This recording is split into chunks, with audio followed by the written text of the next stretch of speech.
আপনারা প্রত্যেকেই জানেন, আমি আসার সময় দেখছিলাম যে রাস্তায় কোনো একটি সংগঠন আরজি করে ইস্যুতে রাস্তা অবরোধ করেছে ক্যাথিড্রাল রোডের ওপর। বিভিন্ন জায়গা থেকেই খবর পাচ্ছি সল্টলেকে খেলাও আছে, যার ফলে আমাদের বিশেষ অতিথি যিনি আসবেন অনুপম মণ্ডল, তিনি আটকে রয়েছেন সল্টলেকে। আর সুবোধ সরকার সাহেব বলেই দিয়েছিলেন যে 6:30 আসবেন, তো সম্ভবত এখনো বাজেনি, উনি ঠিক সময়ে ঢুকে যাবেন। কিন্তু আমাদের অনুষ্ঠানটা আমরা শুরু করে দিলাম এই কারণে, আমাদের একটা শিডিউল যেটা আমরা করেছি মিনিট টু মিনিট প্রোগ্রাম, সেটা 8:30 শেষ হওয়ার কথা। সুতরাং শুরু না করলে আমরা সময় মতো শেষ করতে পারবো না। প্রথমে যেটা বলে রাখি যে আজকের অনুষ্ঠান হচ্ছে মূলত কবিতা সংকলন উন্মেষের প্রকাশ, দ্বাদশতম কবিতা সংকলন। এই কবিতা সংকলন প্রকাশের পথ চলা শুরু হয়েছিল 2000 সালে। সুরঞ্জন ঘোষ চৌধুরী মহাশয়, উনি কলকাতা পুলিশের অ্যাসিস্ট্যান্ট কমিশনার ছিলেন, ওনার উদ্যোগে প্রথম এই কবিতা সংকলনের প্রকাশ। সংকলনটির নাম ছিল কবিতা তোমায় ভালোবেসে। তারপর বলা যেতে পারে উদ্যোগের অভাবেই 2001 থেকে 2011 পর্যন্ত সেই সংকলনটি প্রকাশ করতে পারিনি। 2012-তে হৃদয়ের কাছে আবার দ্বিতীয় সংকলনটি প্রকাশিত হয় এবং তারপর থেকে নিরবচ্ছিন্নভাবে এই সংকলনটি আমরা প্রকাশ করে চলেছি। মাঝখানে 2021-এ কোভিডের জন্য এই সংকলনটি আমরা প্রকাশ করতে পারিনি। তো দীর্ঘ এই 12টি সংকলনের মধ্যে প্রায় 100-র বেশি কবি এতে বিভিন্ন সময়ে কবিতা দিয়ে সমৃদ্ধ করেছেন। এই আমাদের কবিতার মধ্যে তারা বিভিন্নভাবে যুক্ত ছিলেন। তাদের মধ্যে প্রতীতযশা যেসব কবিরা ছিলেন তাদের মধ্যে অবশ্যই আমি উল্লেখ করব কবি সুবোধ সরকারের নাম। তিনি গত বেশ কয়েকটি 5-6টি সংকলনে তিনি নিজের কবিতা দেন এবং আমাদের এই উদ্বোধনী অনুষ্ঠানে তিনি উপস্থিত থাকেন, নিজে হাতে বইটি প্রকাশ করেন। তাছাড়া আমরা এই কবিতা সংকলনগুলোতে পেয়েছি কবি শঙ্খ ঘোষকে, শ্রীজাত ছিলেন, পিনাকি ঠাকুর ছিলেন, সুদীপ চক্রবর্তী, রূপঙ্কর, এবং নাটক থেকে আমরা পেয়েছিলাম উজ্জ্বল চট্টোপাধ্যায়। এবছরও যে আমরা সংকলনটি বার করছি উন্মেষ, তাতে নাট্যকার উজ্জ্বল চট্টোপাধ্যায় এবং নিরূপ মিত্রের কবিতা আছে। যদিও নিরূপ মিত্র 2021 সালে মারা গেছেন কোভিডে, কিন্তু ওনার কিছু অপ্রকাশিত কবিতা বা প্রকাশিত কবিতা আমরা ছাপি, কারণ আমাদের সংস্থার সঙ্গে ওনার খুব সুন্দর একটা সম্পর্ক ছিল। ওনারও একটা নিজস্ব নাটকের গ্রুপ ছিল, যার জন্য ওই নাটকের স্বার্থেই আমাদের সঙ্গে ওনার সম্পর্কটা মধুর হয়। তো কবিতা নিয়েই পথ চলা, আমাদের মনের স্বপ্নগুলো, কথাগুলো আমরা কালি আঁচড়ে বইয়ের মধ্যে প্রকাশ করি। এবং এই কবিতা বই প্রকাশের পেছনে যে মূল উদ্যোগ, সাপোর্ট, সেটা কিন্তু দক্ষিণ কলকাতা কলাকুশলীর। এই গ্রুপটির বয়স 5 বছর। আমাদের সভাপতির মুখে শুনলেন 2019-এ আমরা এই দলটি স্থাপন করি এবং মূলত এই দলের কাজ হচ্ছে নাটক করা, মঞ্চ নাটক। কিন্তু শুধু নাটকই নয়, এই নাট্যশিল্পকে প্রচার এবং প্রসারের জন্য আমরা নাট্য কর্মশালার আয়োজন করি, যেখানে যারা নবাগত নাট্যকর্মীরা রয়েছেন, নাট্যশিল্পীরা রয়েছেন, তাদের নাটক সম্পর্কিত শিক্ষা দিই। এবং শুধু নবাগত নাট্যকর্মীদের নয়, বিভিন্ন সরকারি স্কুলে আমরা এর আগে মিত্র ইনস্টিটিউশনে নাটকের কর্মশালা করেছি প্রায় 30 জন ছাত্রদের নিয়ে, ছাত্রদের মধ্যে নাট্যবোধ জাগ্রত করার উদ্দেশ্যে। এবং এবছরও আগামী 4 সেপ্টেম্বর আমরা কালীধন ইনস্টিটিউশন ফর গার্লস স্কুলে আমরা একটা নাট্য কর্মশালার আয়োজন করছি ছাত্রীদের নিয়ে, যেটা 1 মাস ব্যাপী এই কর্মশালা চলবে এবং 1 মাস শেষে আমরা ছাত্রীদের দিয়ে একটা নাটক মঞ্চস্থ করব ওই স্কুলেতেই। এবং তাতে সমস্ত ছাত্রীদের গার্জিয়ানরা থাকবেন, ওদের অ্যাডভাইজারি কমিটি মেম্বার্সরা থাকবেন এবং স্কুল বোর্ডেরও কিছু সদস্য ওখানে থাকবেন। তার নাটকের পাশাপাশি, মঞ্চ নাটকের পাশাপাশি এই যে উদ্যোগ, এই নাট্যশিল্পটাকে প্রসার ঘটানোর যে উদ্যোগ, এটা দক্ষিণ কলকাতা কলাকুশলী কিন্তু নিরলস ভাবে করে চলেছে। শুধু তাই নয়, নাট্য সংকলন প্রকাশের সাথে সাথে নাট্য পত্রিকা, আমরা এই বছরই 25শে ফেব্রুয়ারিতে নাট্য পত্রিকা প্রকাশ করেছি, যেখানে প্রথিতযশা নাট্যকার, অভিনেতা এবং পরিচালকেরা তাদের লেখা দিয়ে আমাদের পত্রিকাটাকে সমৃদ্ধ করেছে এবং এই উদ্যোগ আমাদের সমানে চলবে। সামনের বছরও আমরা নব কলেবরে আরেকটি নাট্য পত্রিকার আমরা প্রকাশ করব। শুধু নাটক সংক্রান্ত বিষয় নয়, তাছাড়াও একটি সোশিয়াল অর্গানাইজেশন আছে, এনজিও সিট, তার কর্ণধার বসে আছেন মৃণাল ভট্টাচার্য দর্শক আসনে। ওনাদের সঙ্গে আমরা যৌথভাবে অনেক কাজ করেছি। মূলত সমুদ্র উপকূলবর্তী প্রান্তিক এরিয়াগুলোতে, গ্রামগুলোতে, ঘোড়ামারা দ্বীপ, সাগর দ্বীপ, এইখানে এনজিওর প্রচুর সমাজসেবামূলক কাজ চলে। তার মধ্যে আমরাও একটা পার্ট। অতীতে আমফানের সময় বা যশের সময় আমরা ওখানে গিয়েছিলাম, ত্রাণভেলি করেছি। এই এনজিও যে কমিউনিটি ডেভেলপমেন্ট করে, তার অংশীদার আমরা। কোস্টাল এরিয়াতে যে মৃত্তিকা ক্ষয় রোধ করার জন্য যে বৃক্ষ রোপণ, তার একটা পার্ট আমরা হতে পারি, এদের সঙ্গে সহায়তা থাকতে পারি। এই কাজগুলো কিন্তু আমরা সমানে করে চলেছি এবং অবশ্যই আপনাদের সঙ্গে, মানে আমরা চাই যে আপনারা আমাদের সাথে থাকুন। নাটকের সাথে সাথে সমাজ সেবামূলক কাজগুলো যেন আমরা আরো ভালো এগিয়ে নিয়ে যেতে পারি। আর চারিদিকে যে অবক্ষয় দেখতে পাচ্ছি, আপনারা প্রত্যেকেই দেখতে পাচ্ছেন। 5 বছর পূর্ণ হয়েছে, তার পুরোধা ব্যক্তি এই সুদর্শন দাসী। সুদর্শন দাস সম্বন্ধে যা বলবো সেটাই কম বলা হবে। আমাদের এই দলটিকে খুব ছোট্ট দল ছিল, নানান প্রতিবন্ধকতা এসছে এই দলের মধ্যে, আজও চলছে। তো প্রত্যেকটা প্রতিবন্ধকতা কাটিয়ে কিভাবে আমরা আমাদের মনোবল মানে বজায় রেখে এগিয়ে চলতে পারি, সেটা সুদর্শন দাসের কাছে শেখা। আমাদের অনেকগুলো, এর মধ্যে 5টা-6টা আমাদের প্রোডাকশন হয়ে গেছে মঞ্চ নাটকে। আমরা প্রত্যেক বছর শ্রুতি নাটক করি, সামাজিক কাজ করি, এগুলো শুনলেন আমার বক্তব্যে। সুতরাং আমরা দক্ষিণ কলকাতা কলাকুশলী, উনি যেটা বললেন যে সেই স্বপ্নের দেশ, এই স্বপ্নের দেশে পৌঁছানোর জন্য আমরা অপেক্ষায় আছি। উনি যে বন্ধুর কথা বলেছেন, সেই বন্ধু আপনারাই। আপনাদের মাধ্যমেই আমরা আরো এগিয়ে যেতে চাই। অনেক বন্ধু আমাদের হয়েছে, আগামী দিনে আরো বন্ধু হবে। আজকে আমাদের বন্ধু দলও আছেন, অনুশ্রুতি, তারাও এসছেন। এরকম বন্ধুদের সঙ্গে বিভিন্ন বন্ধু দল, বন্ধু মানুষ, বন্ধু গোষ্ঠী, বন্ধু এনজিও, সকলের সঙ্গে, বন্ধু সরকারের সঙ্গে নিয়ে আমরা এগিয়ে যেতে চাই দক্ষিণ কলকাতা কলাকুশলী। আজকে যে বিশেষ অনুষ্ঠান, কবিতার বই প্রকাশ, সেই কবিতার বইয়ের যে কবি আমাদের খুব কাছে, যে কবি আমাদের সঙ্গে প্রথম থেকে আছেন, ওই ইংরেজিতে বলে যাকে আওয়ার ভেরি ওন, আমাদের একদম নিজের অমরকণ্ঠ, আমাদের রঞ্জিত দা, তাকে অনুরোধ করব বইয়ের যে মুখবন্ধ আছে উন্মেষের, সেটা পাঠ করবার জন্য। অমরকণ্ঠ। সকলকে আমার কবিতা, প্রথম কবিতা। মা আসেন পূর্ণিমাতে।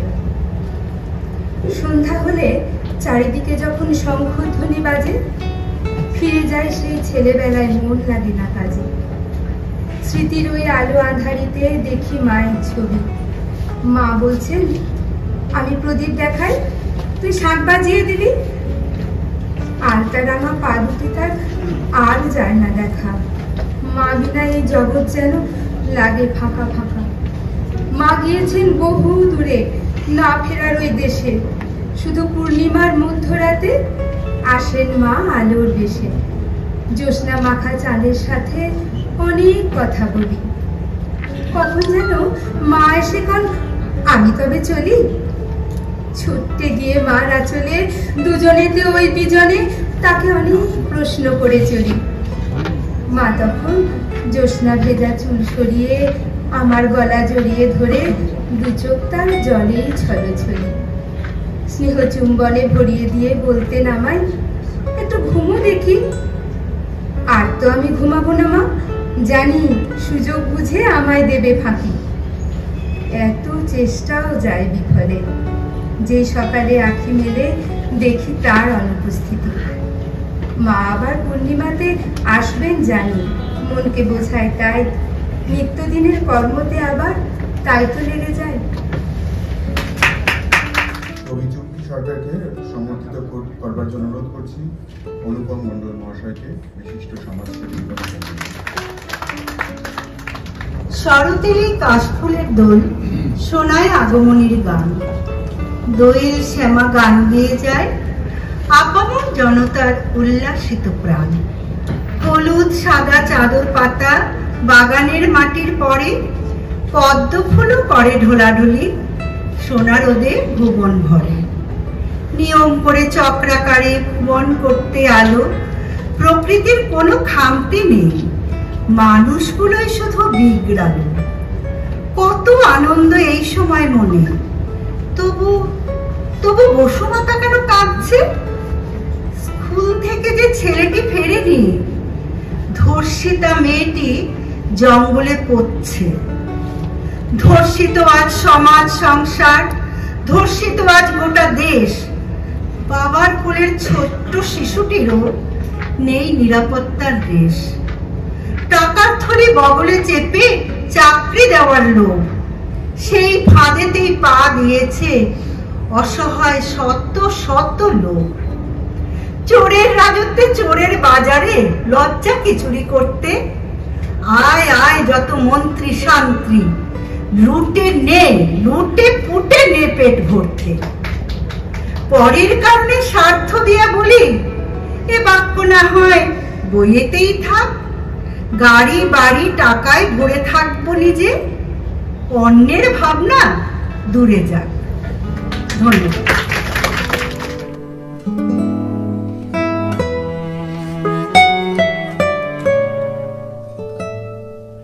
মিডিয়া পার্টনার আছে থিয়েট্রাম এবং টকাথন উইথ শুভদীপ। আজকের অনুষ্ঠানের মিডিয়া পার্টনার থিয়েট্রাম দি কলকাতা এবং টকাথন উইথ শুভদীপ।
অমরেশ মুখার্জি সংবর্ধনা প্রদান করছেন অনুপম মণ্ডল মহাশয়কে এবং ওনাকে সহায়তা করছেন চুমকি সরকার, সুতপা চক্রবর্তী এবং তাপসী কুমার।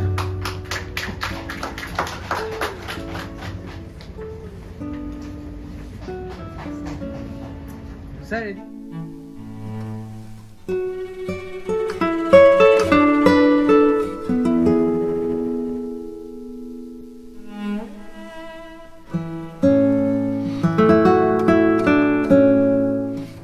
নমস্কার, শুভ সন্ধ্যা। আপনাদের সবাইকে শুভেচ্ছা, অভিনন্দন। প্রতি বছর এই অনুষ্ঠানে আমি আসছি, বেশ কয়েক বছর। মাঝখানে মনে শুধু কোভিডের জন্য বন্ধ ছিল, তাই তো? তাছাড়া প্রায় প্রতি বছরই সুদর্শন বাবুর ফোন ঠিক সময় চলে আসে এবং ঠিক সময় আমিও আসি। আজকেও আমি বলেছিলাম 6:30 আসবো, আমি 6:30 এসেছি। তো আমার খুব ভালো লাগে এই অনুষ্ঠান, আপনাদের এই অনুষ্ঠানটি প্রতি বছর একটা অন্য রকম অনুভূতি হয় আপনাদের এই অনুষ্ঠানে এসে।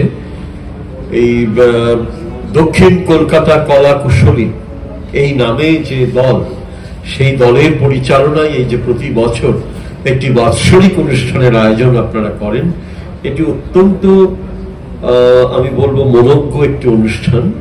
আমি গত বছর অনেকক্ষণ বসে আপনাদের গান শুনেছি, সমবেত সঙ্গীত শুনেছি, আপনাদের সংগঠন সঙ্গীত শুনেছি, সেটা খুব ভালো লেগেছিল। প্রতি বছরে এবছর গাওয়া হয়ে গেছে নিশ্চয়ই, হ্যাঁ নিশ্চয়ই, হ্যাঁ। তো আমি শুনেছি, আমার খুব ভালো লেগেছিল। সুদর্শন বাবুরই তো লেখা, তো এটা আমার খুব ভালো লেগেছিল। এবং এই যে প্রতি বছর আপনারা এই অনুষ্ঠানটা করেন, এটা সত্যি খুবই উল্লেখযোগ্য। অনেক রকম কাজের মধ্যে থাকতে হয়, সবাইকেই থাকতে হয়, আপনাদের যেমন থাকতে হয় আমাদের তেমনি থাকতে হয়, কিন্তু একটা নির্দিষ্ট দিন, একটা সন্ধ্যেবেলায় যদি এরকম একটা ঘরে সবাই মিলে জড়ো হওয়া যায়, কবিতা শোনা যায়, গান শোনা যায়, একটু কথা হলো, সংবর্ধনা হলো, এর মধ্যে দিয়ে খুব বড় কিছু যে ব্যাপার তা তো নয়। আপনি একবারে বিপ্লব করে ফেলছেন, আপনি রেভলিউশনাইজ করে ফেললেন, সমাজ পাল্টে ফেললেন, তা তো নয়। এটা এমন একটা জিনিস যে মনে একটা আরাম হয়। আমাদের শরীরে যেরকম জামায় যেরকম, জামাটা পরলেই যেরকম ধুলো জমে, একটা জামা বাড়ি থেকে পরে বেরিয়ে তারপরে বাড়িতে যখন ফিরে যাবেন তখন দেখবেন জামায় অনেক ধুলো লেগে আছে, তেমনি আমাদের শরীরেও ধুলো জমে। তার একটা ব্যবস্থা আছে স্নান, আর শরীরের ভেতরেও একটা আছে আত্মা, সেখানেও ধুলো জমে। তাকে সরাসরি স্নান করাবার কোনো ব্যবস্থা নেই, কিন্তু এই যে গান, কবিতা, শিল্প, সাহিত্য, এগুলো হচ্ছে সেই স্নান। ওই স্নান দিয়ে আমরা আমাদের আত্মার ধুলোটাকে পরিষ্কার করি। এই জন্যই হয়তো মানুষ কবিতার কাছে ফেরে। একটা হঠাৎ দেখবেন একটা গানের সুর বা একটা কবিতার লাইন আপনার মনের মধ্যে মন থেকে যেতে চায় না, সারাদিন ধরে দেখবেন একটা গানের লাইন ঘুরছে আপনার মধ্যে, বা একটা কবিতার ছোট্ট অংশ আপনার মনের মধ্যে গেঁথে গেছে কোথাও। এটা হচ্ছে এমন একটা জিনিস এর কোনো ব্যাখ্যা নেই, কোনো সাইকিয়াট্রিস্টের ব্যাখ্যা দিতে পারে না। কেন ওই লাইনটা, কেন ওই গানটা, কেন ওই সুরটা বারবার ফিরে আসছে আপনার কাছে, এর কোনো ডাক্তারি ব্যাখ্যা নেই। এমনকি যারা বিখ্যাত মনোচিকিৎসক তাদের সঙ্গেও কথা বলে দেখেছি, বলবো আমরা ব্যাখ্যা দিতে পারবো না। এটা সমস্ত মানুষের ভেতরে হয়, রাজার ভেতরে হয়, ভিখারির ভেতরেও হয়। এরকম নয় যে শুধুমাত্র শিক্ষিত মানুষের মধ্যে হয়। একদম ফুটপাথে বসে থাকা মানুষটার কাছে যদি আপনি পৌঁছতে পারেন, যদি তার সঙ্গে একটু গল্প করেন, দেখবেন তারও একটা গানের লাইন আছে, একটা সুর আছে, তারও আত্মা থেকে ধুলো পরিষ্কার হয় ওই সুর দিয়ে, ওই গানের একটা লাইন দিয়ে। হয়তো নির্ভুল বলতেও পারবে না সে, কিন্তু ওই যে ভেতরে আছে, এই থাকাটাই হচ্ছে আমাদের বেঁচে থাকা।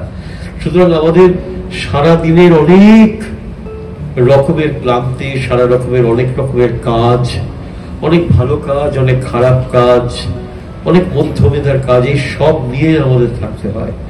দোষে গুণে মানুষ, সবার ভেতরে দোষ আছে, সবার ভেতরে গুণ আছে, কিন্তু আমরা যারা দোষে ভেতরেও থাকি তারাও হাসফাস করি কোথায় একটু গুণ দেখতে পাবো, কোথায় একটু আলো জ্বলে উঠবে। এই আলো জ্বলে ওঠাটাই হচ্ছে মানুষ, সে যত সাধারণ হোক, যত অসাধারণ হোক, প্রত্যেকে একটু আলো দেখতে চায়। আমার কাছে এই রকম সন্ধ্যা, এক একটা সন্ধ্যা যে আপনারা প্রতি বছর আয়োজন করছেন, এই এক একটা সন্ধ্যা হচ্ছে ওই আলো। এই আলোটুকুর অংশ নিয়ে হয়তো আমরা বাড়ি ফিরবো। এই যে বাড়ি ফিরবো, আমাদের কাছে অনেক বড় কোনো স্মৃতি নয়, হয়তো দু একটা মুহূর্ত তৈরি হবে, সেই দু একটা মুহূর্ত নিয়ে আমরা বেঁচে থাকি। একটা মানুষ যখন 60 বছর বয়স হয়, 65 বছর বয়স হয়, 70 বছর বয়স হয়, সে কিন্তু সারা জীবনটাকে মুহূর্তের মধ্যে কল্পনায় আনতে পারে না। 70 বছরকে মুহূর্তের মধ্যে কেউ তার জিস করে দিতে পারে না, কিন্তু একটা দুটো তিনটে ছোট ছোট মুহূর্ত, ছোট ছোট ঘটনা আমাদের মধ্যে থেকে যায়। তার মধ্যে একটা কবিতার ঝলক, একটা গানের ঝলক, একটা সুর বেজে ওঠা, এই সব নিয়েই তো বেঁচে থাকা। সুতরাং আপনাদের সবাইকে ধন্যবাদ যে এই সন্ধ্যাটা আমার কাছে সেই আলো, সেই আলোর জন্যই আমরা তাকিয়ে থাকি, আলোর কিছুটা নিয়েই আমরা বাড়ি ফিরে যাই। নমস্কার, ধন্যবাদ সবাইকে, অভিনন্দন এরকম সুন্দর মনোজ্ঞ অনুষ্ঠান পরিচালনা করার জন্য। আরো একজন আমাদের কৃতি মানুষ, তিনিও আলো দিচ্ছেন সমাজকে, অনুপম বাবু। আগের বছরই ভালো হয়েছিল, উনি সমাজ সেবার সঙ্গে যুক্ত। এর থেকে ভালো কাজ একজন মানুষের আর কিছু হতে পারে না। তিনি এই কাজের সঙ্গে যুক্ত, কোভিডের সময় অনেক হাত বাড়িয়ে দিয়েছেন, এটা শুনলাম, আগেও শুনেছি। সুতরাং আমার মনে হয় এই সব নিয়েই আমাদের একটা আলোর দিকে যাওয়া, এইটুকুনি আমার মনের কথা। উনি বলেছিলেন আমাকে মনের কথা বলতে, এই মনের কথাটাই আপনাদের বললাম। নমস্কার, ধন্যবাদ।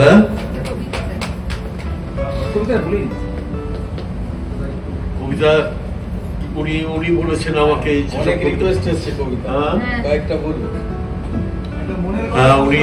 উনি আমাদের মধ্যে বয়ের চেষ্টা উনি বলেছেন, কিন্তু ওর যে বলা কবিতার দুটো সবাই বলে ঠিকই, কিন্তু আমার মনে নেই। ফলে ওই শাড়ি কবিতাটা আমার মনে নেই, অন্যদের তো মনে থাকে, অনেকে বলে।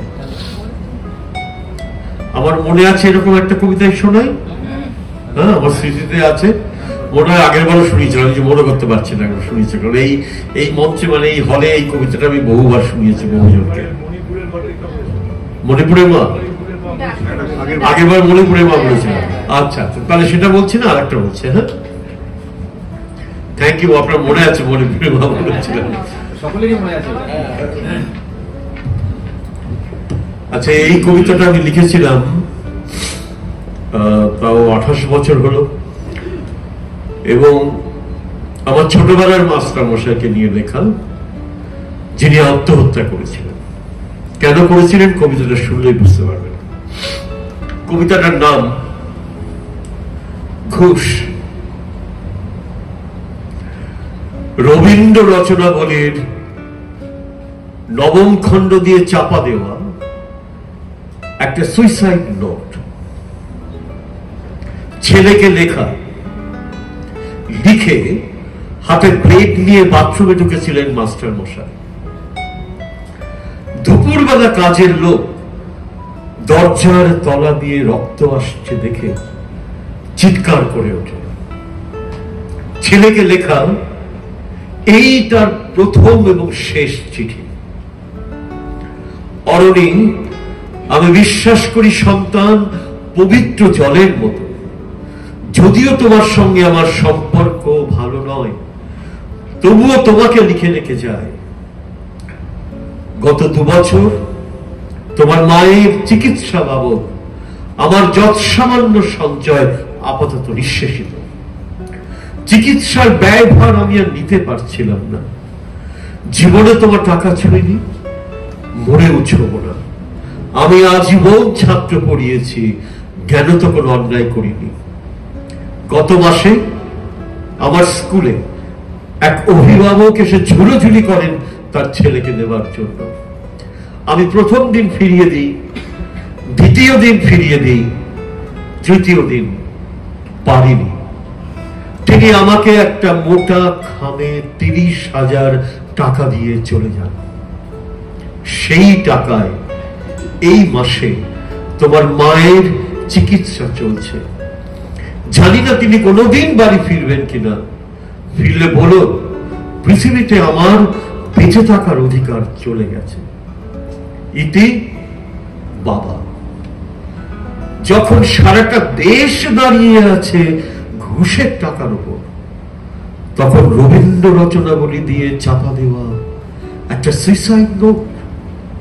হাসপাতালে গাছের তলায় গা ছমছম করছিল।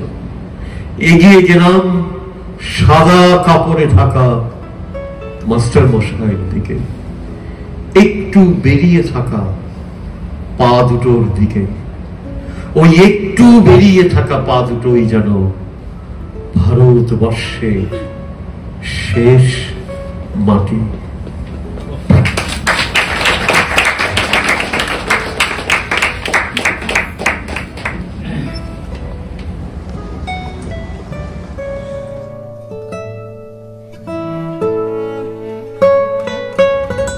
প্রয়োজনের সাথে সাথে করতে হয়েছে।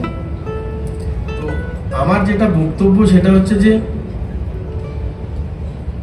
লেখাপড়ার সাথে খুব সুযোগ হয় না। রাত 12টা 12:30টায় বাড়ি ফিরি, সারাদিন মাঠে ময়দানে এদিক ওদিক মানুষের সাথে মিলে মিশে কাজকর্ম করার সুযোগ সুবিধা আছে, কিছু নোট থাকে, নোট করি। কিন্তু বর্তমান পরিস্থিতিতে দেখা যায় যে স্বামী স্ত্রী একটা বাচ্চা সন্ধ্যাবেলা বসে আছে। এখন তো নিউক্লিয়ার পরিবার, বড় পরিবার নেই যে 10 জন 12 জন 15 জন সন্ধ্যাবেলা একসাথে মুড়ি খাচ্ছে, মুড়ি চানাচুর খাচ্ছে সন্ধ্যাবেলা বসে উঠানে বা বারান্দায়, সেটা তো নেই, উঠে গেছে। এখন ডাইনিং রুম হয়েছে, ডাইনিং রুমের মধ্যে বাবা বসে আছে, মা বসে আছে, ছেলে বা মেয়ে একটাই, দুটো হওয়া মুশকিল। সেরকম জায়গায় 3 জনের হাতে 3টে মোবাইল, টিভিও চলছে। টিভি কেউ দেখছে না, না বাবা দেখছে টিভি, বাবা নিউজ চালিয়ে দিয়েছে। কিছুক্ষণ পর স্ত্রীর মনে হলো না এখন সিরিয়ালটা দেখবো, নিউজটা সরিয়ে সিরিয়ালটা চেঞ্জ করে দিচ্ছে। বাবার খেয়াল নেই, বাবা মোবাইল দেখছে, মাও মোবাইল দেখছে, বাচ্চাটাও মোবাইল দেখছে। এরকম পরিস্থিতির মধ্যে দিয়ে আপনারা যে মোবাইল বাদেও পড়াশোনা নিয়ে আছেন, কিছু লিখছেন, কিছু ভাবছেন। কবি সুবোধ সরকার বলছিলেন ভিতরের সুর, ভিতরের সুর সত্যি কথা প্রত্যেকের আছে, কিন্তু আপনারা যারা বাঁচিয়ে রেখেছেন, আমাদের প্রত্যেকের সুর থাকে কিন্তু সে সুর বাস্তবায়িত হয় না। আপনারা যারা বাস্তবায়িত করছেন তাদেরকে আমার একদম প্রণাম, আর প্রণাম শব্দ ছাড়া আর কোনো বিষয়। তাই যারা লেখাপড়াটাকে বাঁচিয়ে রেখেছেন, আগামী দিন আমরা যতই কবি সুবোধ সরকারের হাতে সঙ্গে আছেন সকল কবিরা। প্রথম কবিতা হচ্ছে স্বাধীনোত্তর ভারতবর্ষ। এটা একটা গদ্য কবিতা। স্বাধীনোত্তর ভারতবর্ষ। সম্পদের অভাব ছিল না কোনোদিন, সোনা ছড়ানো এদেশের রাস্তায় রাস্তায় ভারতবর্ষে। মধ্যযুগের ইতিহাসবিদ ট্যাভেরনিয়ার বলেছিলেন এদেশে এসে। কথাটা একদম ঠিক, তার প্রমাণ এখনো ভারতের কোন মন্দিরে সোনার তরবারি আছে, এখনো কোন রাজপ্রাসাদে সোনার তৈরি রাজ সিংহাসন ঝকঝক করছে। নবজাগরণের ইউরোপের দেশগুলি যখন নতুন প্রযুক্তিকে হাতিয়ার করে পৃথিবী দেখতে বেরোলো, তখন সকল অভিযাত্রীদেরই লক্ষ্য ছিল ভারতবর্ষ। তাদের হাত ধরে একসময় এলো দুরাচারীর দল, শুষে নিল প্রায় 200 বছর ধরে আমাদের ধন। সে কোহিনূর হোক বা তাজমহল সিংহদ্বারের রূপর চাপড়ি হোক, শেষমেশ ভারত স্বাধীন হলো। দেশভাগের দগদগে ঘা নিয়ে, রক্ত ঝরা সাম্প্রদায়িক হানাহানি, অনাহার, অস্পৃশ্যতা, গরিবী, বেকারত্ব, নিরক্ষরতা, অশিক্ষা, এই সব কিছুকে সাথে দিয়ে শুরু হলো সংবিধান। কলকাতা কলাকুশলী বৃন্দের সঙ্গে আমার যোগাযোগ খুব বেশি দিনের নয়। গত বছর এই কবিতার বই প্রকাশ অনুষ্ঠানে আমি একবার এসেছিলাম, আমার সংযোগ ছিল শুধু প্রচ্ছদটা এঁকেছিলাম। এবারে সংযোগটাও তাই, প্রচ্ছদটা আমি করেছি, ওদের সবাই বলেছিলেন, আমি চেষ্টা করেছি। আর আমার 5টা কবিতা এই সংকলনে আছে। আমার 2টি কবিতা আমি পরিবেশন করবো, একটা কবিতা এই বইতে আছে আর একটা বাইরের আমার কবিতা এই বইতে নেই। শুরুতে বলছিলেন অনুপম বাবু নিউক্লিয়াস ফ্যামিলি, এই দূরভাষ যন্ত্রের কথা। আমার মধ্যে একটা নদী আছে, সে চলতে ফিরতে কথা বলে, বন্ধুত্বের, হাসি কান্নার, সুখ দুঃখের। একদিন আমাকে বলল তোমার সেই স্বপ্নের বাড়িটা কি হলো? আমি বললাম, সে তো অনেক কাল আগের কথা, সে তো কবেই গেছে খাতে প্রতিঘাতে। নদী বলল, সে কি? তোমার দাদু, বাবা, কাকা, জ্যাঠারা, মা, কাকিমারা, ভাই বোনেরা, ভরা সংসার, এক ছাদ, এক উঠোন, কোথায় গেল? ঘুলঘুলিতে চড়ুই পাখিগুলো? আমি মোবাইল হাতে এক বুক নিঃশ্বাস ফেলে চুপ করে রইল। পরের কবিতা যাব।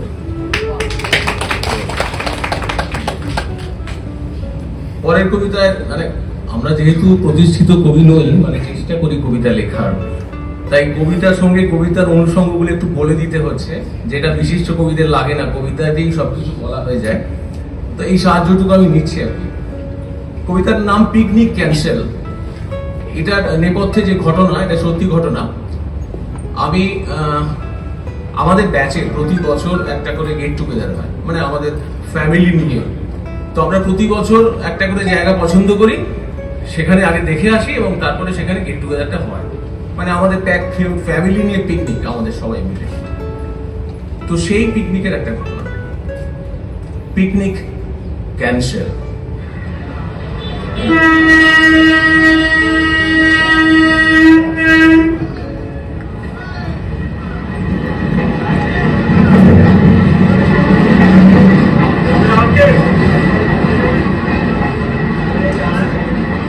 এই ছেলেটা ভেলভেলেটা, আমাদের পাড়ায় যাবি? লাল কুকুর ধরিয়ে দেব, ঝোল করে খাবি। ছেলেগুলো এখন বড় হয়েছে, ওদের পাড়াগুলো বদলে গেছে। তাদেরই একটা ছেলে আর একটা ছেলেকে ফোন করে বলল, আর একটা ছেলে আরো ছেলেদের বলল, কিরে আসতে পারবি? একটু সময় হবে, আমাদের পিকনিকের জায়গাটা দেখে আসতাম। এই ছেলেটা ভেলভেলেটা, আমাদের পাড়ায় যাবি? ছেলেগুলো আর একটা পাড়ায় এসে একটা প্রশস্ত জায়গায় জড়ো হলো। সে পাড়ার একদিকে এক বিশাল নদী, লোকে তাকে গঙ্গা বলে। সেই নদীর তীর ধরে চলে গেছে একটা রেল লাইন। এই ছেলেটা ভেলভেলেটা, আমাদের পাড়ায় যাবি? ছেলেগুলো রেল লাইনের পাথরে আওয়াজ তুলে তাদের পিকনিকের জায়গায় পৌঁছল। গঙ্গার তীরে সবুজ কার্পেট মোড়া একটা খোলা জেটি। শীতের পড়ন্ত বিকেল, সূর্য ডুবছে, মৃদুমন্দ ঠান্ডা বাতাস বইছে, অদূরেই রবীন্দ্র সেতু। এই ছেলেটা ভেলভেলেটা, আমাদের পাড়া যাবি?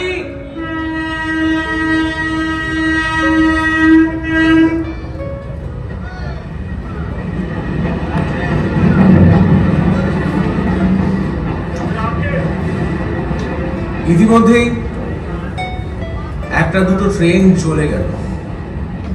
পাথরে আওয়াজ তুলে রেড লাইনের পাশে তারা ফিরে এসেছে সেই প্রশস্ত প্রান্তরে। বটগাছের নিচে চায়ের দোকানে মাটির ভাঁড়ে গরম চা আর নোনতা মিষ্টি বিস্কুট দিয়ে গেল। এই ছেলেটা ভেলভেলেটা, আমাদের পাড়ায় যাবি? চায়ে চুমুক দিতে দিতে পিকনিকের আয়োজনের কথা চলছে, পুরনো কথা মনে করে হাসি মশকরাও চলছে। কিন্তু একটু পরেই নিঃশব্দে চায়ের পয়সা মিটিয়ে ছেলেগুলো চলে গেল। এখানে পিকনিক ক্যান্সেল। চা খাওয়ার মাঝেই একটা ট্রেনের হর্ন বেজেছিল। তীর্যক ভাবে চায়ের দোকানের পাশ দিয়ে ছেলেগুলো দেখছিল দূরে ট্রেনের আওয়াজ আরো সামনে আসছে। তার অনেক আগে একটা লাল সাদা কুকুর রেল লাইনের মাঝখান দিয়ে দৌড়ে আসছে। কুকুরটা ঠিক ছেলেগুলোর কাছাকাছি আসতেই ট্রেনটা সশব্দে কুকুরটাকে অতিক্রম করে গেল।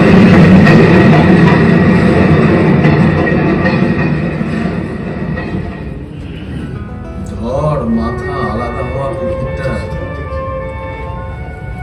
পাগুলো তখনও নড়ছে, সঙ্গে নড়ছে। এই ছেলেটা রেফারিটা আমাদের পাড়ে যাবি, লাল কুকুর ধরিয়ে দেব।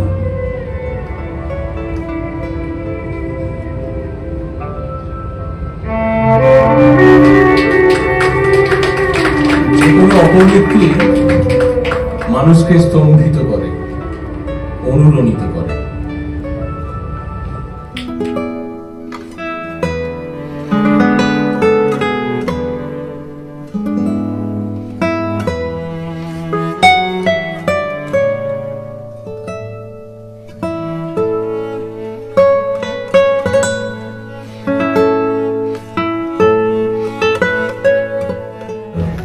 এসবি স্যারের লাস্ট ক্লাসটা করা হলো না।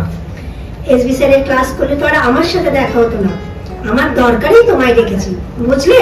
বলো তাড়াতাড়ি, আবার কিংসুক এক্ষুনি এসে হাজির হবে।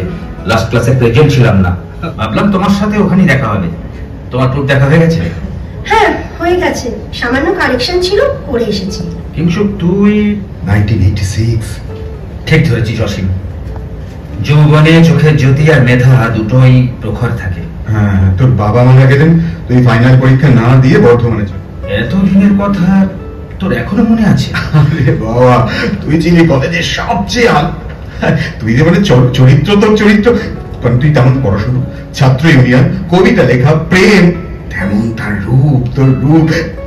তা কবি তুমি এখানে হলে তুমি সহদেব ধরণী,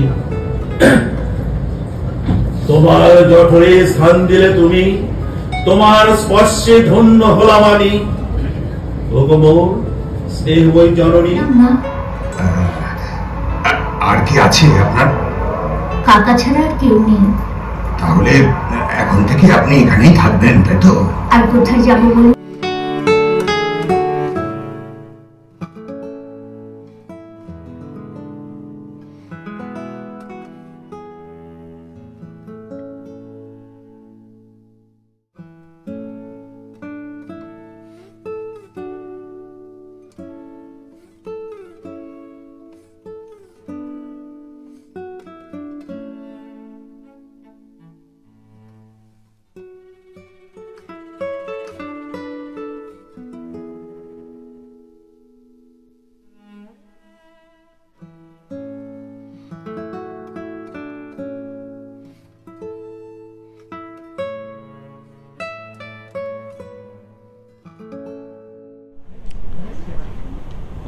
দক্ষিণ কলকাতা কলাকুশলীর প্রায় 5 বছর আমাদের বয়স হলো।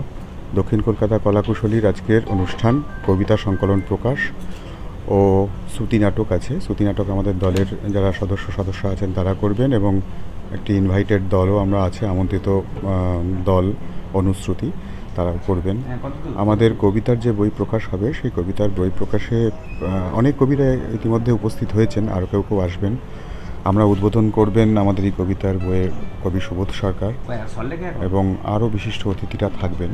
আমরা অপেক্ষা করছি প্রত্যেক বছরের মতো এবছরও এই অনুষ্ঠানটা খুব সফলভাবে অনুষ্ঠিত হবে। আপনাদেরকে সকলকে বলবো, যারা এই কবিতার বই সংগ্রহ করতে চান, বইয়ের মধ্যে লেখা আছে তার ঠিকানা বা আমাদের দল দক্ষিণ কলকাতা কলাকুশলী, আমাদের তপন থিয়েটারে যোগাযোগ করতে পারেন। এবারে 2024-এর কবিতার বইটির নাম দেওয়া হয়েছে উন্মেষ কবিতা সংকলন। প্রত্যেক বছরই এই কবিতার বই প্রকাশ করা হয়, আমাদের দল থাকে সঙ্গে, এবং আরও বিশিষ্ট কবিরা তাদের কবিতা দেন। তো এই কবিতার বই একটি বিশেষ সংকলন হয়, যেখানে যারা হাতে খড়ি বলতে পারেন, যে যারা হাতে খড়ি করছে এরকম কবিরাও থাকছেন, আবার বিশিষ্ট কবিরাও থাকছেন। যেমন এবারে সংকলনে সুবোধ সরকার আছেন, নিরূপ মিত্র আছেন, বা আরও বিশিষ্ট কবিরা আছেন। তো আমরা অপেক্ষা করছি যে দক্ষিণ কলকাতা কলাকুশলীর কবিতা সংকলন প্রকাশ এবং বিভিন্ন শ্রুতি নাটক শোনার মাধ্যমে আজকের সন্ধ্যাটা উদযাপন করার জন্য।